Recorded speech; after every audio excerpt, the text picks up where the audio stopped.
हमने कोई भी किट खाई है, किट खाने के बाद में हमने 25 डेज पे यानी कि 25वें दिन पे प्रेगनेंसी टेस्ट किया और अगर उसमें दोनों लाइनें डार्क आ रही है यानी कि क्लियर पॉजिटिव आ रहा है, किट खाने के बाद भी पीरियड बहुत अच्छे से आ गया है, ब्लड क्लॉट भी पास हो गई, सब कुछ जो निकलना था सब कुछ निकल गया, फिर भी 25 डेज पे जब हमने प्रेगनेंसी टेस्ट किया और उसमें दोनों लाइनें डार्क आ रही है, तो ये हमें क्या इंडिकेट कर रहा है?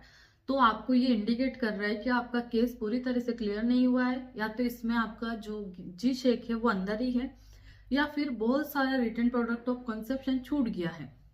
तो यहाँ पे ऐसे में हमें क्या करना चाहिए? तो जनरली हम सबसे पहले आपका टीवीएस सोनोग्राफी यानी कि ट्रांस वेजाइनल सोनोग्राफी कराते हैं, जो महिला के प्राइवेट पार्ट से होता है, उसमें एक्यूरेसी ज्यादा आती है।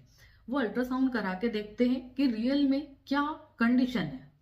अगर उसमें आता है कि आपका केस पूरी तरह से क्लियर नहीं हुआ, 6 to 7 वीक की प्रेगनेंसी आ रही है, तो ऐसे में फिर से मेडिकेशन रिपीट किया जाता है। और अगर उसमें रिटर्न प्रोडक्ट ऑफ कंसेप्शन आ रहा है यानी कि आरपीओसी आ रहा है, तो आरपीओसी की मेडिकेशन भी आती है, जो रिपोर्ट देख करके पेशेंट को प्रिस्क्राइब कर देते हैं।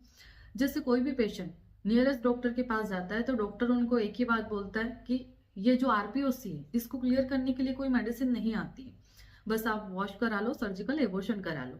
अगर ऐसी कंडीशन आपके साथ भी हो रही है और आप काफी ज्यादा परेशान है, बहुत टेंशन में है, तो मेरी ऑनलाइन कंसल्टेशन अवेलेबल है, अपॉइंटमेंट बुक करके आप मुझसे बात कर सकते हैं।